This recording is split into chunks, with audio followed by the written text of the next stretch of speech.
காலையில் பார்த்திங்கன்னா கட்டுத்தரையெல்லாம் சுத்தம் பண்ணி முடிச்சுட்டு நம்ம போன வாரத்துலேயே வந்து காளைக்கண்ணுக்கு கிடாரிக்கண்ணுக்கெலாம் மூக்கணாங்கயிறு குத்திருந்தோம். அந்த மூக்கணாங்கயிறு வந்து ஒரு 2-3 நாளுக்கு ஒரு டைம் வந்து நம்ம அப்பப்போ கறந்து விடணும். அதனால் ஃபஸ்ட்டு கிடாரிக்கண்ணுக்கு கறந்து விட்டு அப்புறம் காளைக்கண்ணுக்கு கறந்து விட்டேன். கறந்து விட்டதுக்கப்புறம் தான் வீடியோ எடுக்க ஆரம்பித்தேன். அது வந்து ஒரே இடத்துல நம்ம கறந்து விடாமையே விட்டுட்டோம் அப்படின்னா மூக்கு அந்த இடத்துல வந்து புண்ணு சரியாக ஆறாது. நம்ம அப்பப்போ நம்ம கறந்து விட்டுட்டே இருந்தோம்னா தான் அந்த மூக்கணாங்கயிறு வந்து இடம் மாறணும். அந்த ஹோல்ஸ் அதே மாதிரி இருக்கும். இல்லாட்டி அந்த ஓட்டை இருக்கிற கைத்தோடு அப்படியே மூட ஆரம்பிச்சிடும். அதுக்காக வந்து அப்பப்போ நம்ம கறந்து விடணும். அது எல்லாத்தையும் கறந்து விட்டுட்டு அப்படியே நாய்க்குட்டிகளை பார்த்துட்டு விளாண்டுட்டு போனேன். மேல் வந்து அந்த மாமரத்துக்கடியில் கடைசியாக கட்டியிருக்குது. ஃபீமேல் வந்து பால் வற்றுட்டோம் அப்படிங்கிறதுக்காக தனியாகவும் குட்டிக்கு 2ம் தனியாகவும் இருக்குது. ஒரு குட்டி வந்து அட்வான்ஸ் பண்ணியிருக்காங்க, இன்னும் எடுத்துகிட்டு போகல. இன்னும் ஒரு குட்டி தான் கொடுக்காமல் இருக்குது. 2 ஃபீமேலும் பார்த்திங்கன்னா நல்லா விளாண்டுட்டுருக்குது. அந்த கடைசியில் இருக்கிறது தான் இதனோட தாய். நிறைய பேர்த்துக்கு தெரியும், ரெகுலராக வீடியோ பார்க்குறவங்களுக்கு.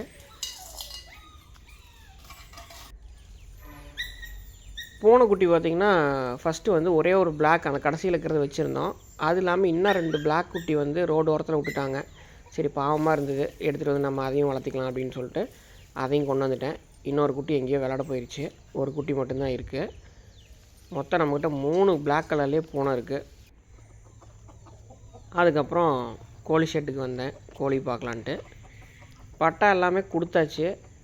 எல்லா கூண்டும் காலியாக தான் இருக்குது. இதெல்லாம் வந்து குருத்தா இருக்குது. இது வந்து பொங்கு கழிஞ்சிட்ருக்கு.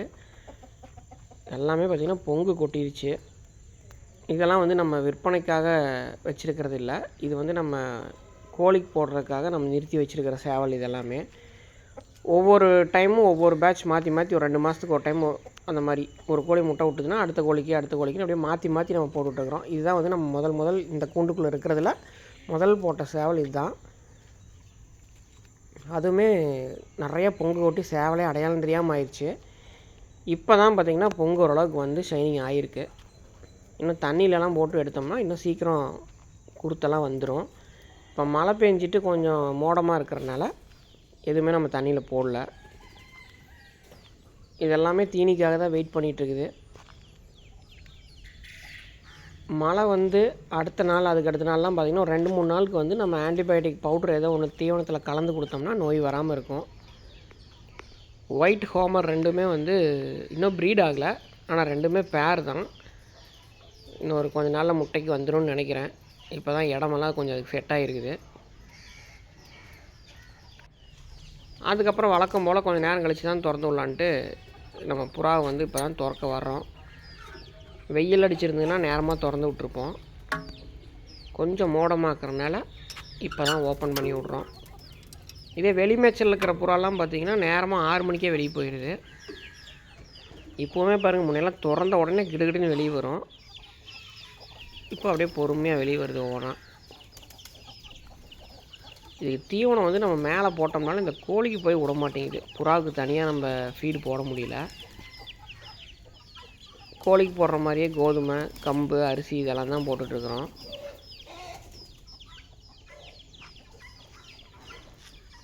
ஆனால் இன்றைக்கி பார்த்திங்கன்னா கோழிகளுக்கு கோழி தீவனத்தில் நான் முன்னாடியே சொன்னது அந்த தைலோசின், சிடிசி இது 2மே வந்து கோழி தீவனத்தில் கலக்கி விட்டு அப்படியே நம்ம போட்டோம்னா கோழி எடுத்துக்கும். நம்ம ஏதாவது நோய் வந்து சளி பிடிச்சி அந்த மாதிரி டைமில் மட்டும் இந்த ஆன்டிபயோட்டிக் போடுறதில்ல. நார்மலாகவே வந்து கிளைமேட் சேஞ்ச் ஆனாவே ஒரு 2 நாளைக்கு போட்டோம்னா எந்த நோயுமே வராது. இப்போதைக்கு பார்த்திங்கன்னா எதுவுமே குருவிட்டெல்லாம் இல்லை, டல்லாக இல்லை, எல்லாமே நல்லா தான் இருக்குது. இந்த தீவனத்துலேயே அதுவும் வந்து தீவனம் மாதிரியே இருக்கிறதுனால நம்ம தீவனத்தில் கலந்து விட்டோம்னா கோழிகளுக்கே தெரியாது. அது மருந்து தீவனம் எல்லாத்தையுமே எடுத்துக்கும். இப்போ தான் ஒரு வழியாக வந்து எல்லாம் ஷெட்டு மேலே உட்காந்துருக்குது. இதுகளுக்கு போய் உள்ள நம்ம தீவனத்தை போட்டு விட்டோம்னா அடுத்த செகண்ட் கோழிகள்லாம் வரும். இப்போ தான் தீவனம் போட்டு விட்டு வந்துட்டேன். கோழி பார்த்திங்கன்னா டக்குன்னு ஓடி போயிடும். அது மேலே ஏறி அந்த தீவனத்தை திங்கிறதுக்காக போகும். பாருங்கள், உடனே மேலே ஏறிச்சு பாருங்கள். கோழி போய் முடுக்கு போனோம்னா புறாலாம் பறந்துடும். ஒரு கோழி வந்து இன்றைக்கி தான் குஞ்சு பொறிக்க ஆரம்பிச்சிருக்குது. இந்த முட்டையெல்லாம் பார்த்திங்கன்னா நம்ம தொளிச்சு விடணும், இல்லாட்டி வந்து பொரிச்சு வராது. அப்படியே முட்டை வந்து உள்ளேயே குஞ்சு வந்து செத்து போயிடும் முட்டையிலேயே. இதில் வந்து கின்னி கோழி முட்டையும் இருக்குது, கோழி முட்டையும் இருக்குது, ரெண்டுமே வச்சுருக்கிறேன். இந்த ஹோமர் பார்த்திங்கன்னா புதுசாக வாங்கிட்டு வந்தேன். ரைட் சைடில் படுத்துருக்கிறது யாரோ ஏர் கன்னில் அடித்து கால் அடிபட்டுருச்சு. ஃபஸ்ட்டு வந்து இந்த கூண்டில் வச்சு நான் ப்ரீட் பண்ணிகிட்டு இருந்தேன், அந்த குஞ்சு தான் அது பெருசு. சின்னது பார்த்திங்கன்னா இப்போ புதுசாக வாங்கிட்டு வந்தேன். அது வந்து நம்மக்கிட்ட இருக்கிறதுல ஒரு 8 இருக்குது. 8ல் 1 வந்து அடிபட்டுருச்சு, மீதி 7 வந்து காணாமல் போயிடுச்சு. எங்கே போச்சுன்னே தெரில. ஒரு நாள் ஃபுல்லாக வரவே இல்லை. திடீர்னு ஒரு 2 மட்டும் வந்துச்சு சாயங்காலமாக. மீதி 5 வந்து வரவே இல்லை. அதனால் போய் இந்த ஃபஸ்ட் நான் வாங்கிட்டு வந்த இடத்துக்கே இன்னொரு 4 குஞ்சு கொடுங்கன்னு வாங்கிட்டு வந்திருந்தேன். திடீர்னு பார்த்தா வந்துருச்சு காலையில். நான் போய் இது கொண்டுட்டு வந்து கூண்டில் விட்டு கொஞ்சம் நேரம் ஆச்சு. எங்கேருந்து வந்துச்சுன்னே தெரில, திடீர்னு வந்துருச்சு. எல்லா புறாமே இருக்குது. சரி, இது எடுத்துகிட்டு வந்துட்டோம். இதுக்கு வந்து நம்ம ஃபீடு பண்ணி தான் ஆகணும். அதே தீனி எடுக்க தெரியாது. நான் எப்படி ஃபீட் பண்ணுவேன் அப்படின்னு பார்த்தீங்கன்னா, ஃபஸ்ட்டு வந்து கம்பு எடுத்து வாயில் போட்டு மீதி இன்னும் கொஞ்சம் தண்ணி வந்து நம்ம கம்பு எவ்வளோ போட்டோமோ அதை விட டபுள் மடங்கு தண்ணி வாயில் எடுத்துக்கணும். எடுத்துகிட்டு அப்படியே வாயில் வச்சு ஊதி விட வேண்டியதான் புறாவோட வாயில். கழுத்து கொஞ்சம் மேலே தூக்கி பிடிச்சி வாயை திறந்து ஊதி விட்டோம்னா அந்த இறக்குழி அப்படியே நம்பிடும். அந்த மாதிரி ஒரு 2 டைம் தான் கொடுக்கணும், அதிகமாக கொடுக்கக்கூடாது. ஒரு நாளைக்கு ஒரு வேளை கொடுத்தோம்னாவே போதும். இதெல்லாம் தான் காண போன புறாக்கள் எல்லாமே திரும்பி வந்துருச்சு. இப்போது 6 தான் இருக்குது, இன்னொன்று எங்கேயோ காணோம். ஆனால் 7மே வந்துருச்சு. ஒரு புறா தான் கால் அடிபட்டு அந்த கூண்டுக்குள்ளே அடைச்சி வச்சுக்கிறோம். இது வந்து வெளி மேய்ச்சல் போகிறனால ரொம்ப தூரம் போயிட்டு வர்றதுக்கு லேட்டாகி வராமல் இருந்துருச்சா, இல்லை வேறு ஏதாவது கூண்டில் போய் இறங்கிருச்சான்னு எனக்கு தெரியல. ஒரு 95% ஹோமர் அப்படி போகாது. இருந்தாலும் பார்ப்போம். காய இருக்கிறதுக்காக மேலே காட்டுக்கு போனேன். போகும்போது அப்படியே கடுத்தாரில் மேலே கட்டி வைக்கிற மாட்டையெல்லாம் பார்த்துட்டு போகலாம் அப்படின்ட்டு நின்னேன். மயில மாடு இன்னும் நான் செக் பண்ணல. எப்பயுமே வந்து ஒரு 25 நாள்லேருந்து 30 நாளுக்குள்ளே ஹீட்டுக்கு வந்துடும். இப்போ 40 நாள் ஆயிடுச்சு, இது வரைக்கும் ஹீட்டுக்கு வரல. செனையாக இருந்துட்டால் ரொம்ப சந்தோஷம். நிறையா நண்பர்கள் வந்து மாடு கன்ஃபார்ம் ஆயிடுச்சா அப்படின்னு கேட்டீங்க. இது வரைக்கும் நான் இன்னும் செக் பண்ணலைங்க. செக் பண்ணிவிட்டு கண்டிப்பாக சொல்கிறேன். வேலி மசாலாலாம் அறுக்கிற ஸ்டேஜ் வந்துருச்சு.